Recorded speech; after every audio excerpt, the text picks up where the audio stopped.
Hi అండి, welcome to Uma's kitchen. ఈరోజు పెసరకట్ ఎలా చేయాలో చూద్దామండి. దీనికోసం నేను ఒక కప్పు పెసరపప్పు తీసుకున్నా అండి. ఫస్ట్ పెసరపప్పుని 2-3 సార్లు శుభ్రంగా కడుక్కుని ఇప్పుడు అందులో తగినంత నీళ్లు పోసుకుని ఉడికించుకోవాలండి.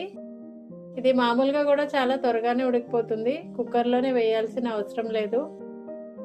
ఇంత అల్లం ముక్క తీసుకుని దీన్ని దంచుకుని పక్కన పెట్టుకోవాలండి. లేకపోతే బాగా చిన్న ముక్కలుగా కూడా కట్ చేసుకుని పక్కన పెట్టుకోవచ్చు.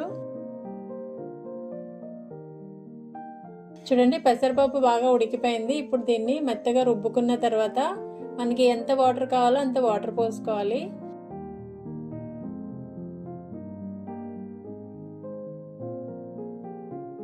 ఇప్పుడు అందులో 1/2 స్పూన్ పసుపు, ఒక ఉల్లిపాయ కట్ చేసుకుని వేసుకోవాలి.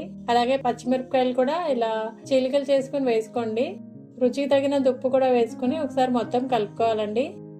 పచ్చిమిరపకాయలు కొంచెం ఎక్కువ వేసుకోవచ్చు, ఎందుకంటే ఇంకా కారం వేయం కాబట్టి. మళ్ళీ స్టవ్ మీద పెట్టుకుని మరగనివ్వాలండి. పచ్చిమిరపకాయలు ఉల్లిపాయ బాగా ఉడికిపోయేంత వరకు మరగనివ్వాలి. చూడండి, పచ్చిమిరపకాయలు అన్ని ఉల్లిపాయ అంతా ఉడికిపోయింది.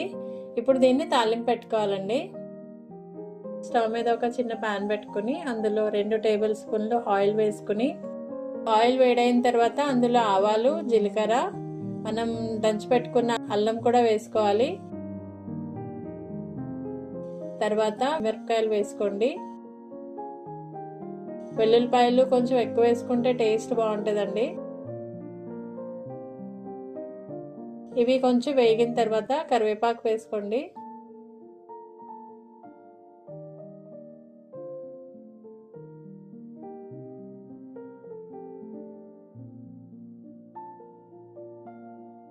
ఇంతే అండి పెసరకట్టు. దీనికి పులుపు కోసమని నిమ్మకాయ పిండుకోవాలండి. మీరు తినే పులుపుని బట్టి నిమ్మకాయ పిండుకోండి.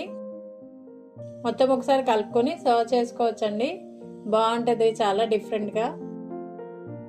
వీడియో నచ్చితే ఒక లైక్ చేయండి. Thanks for watching.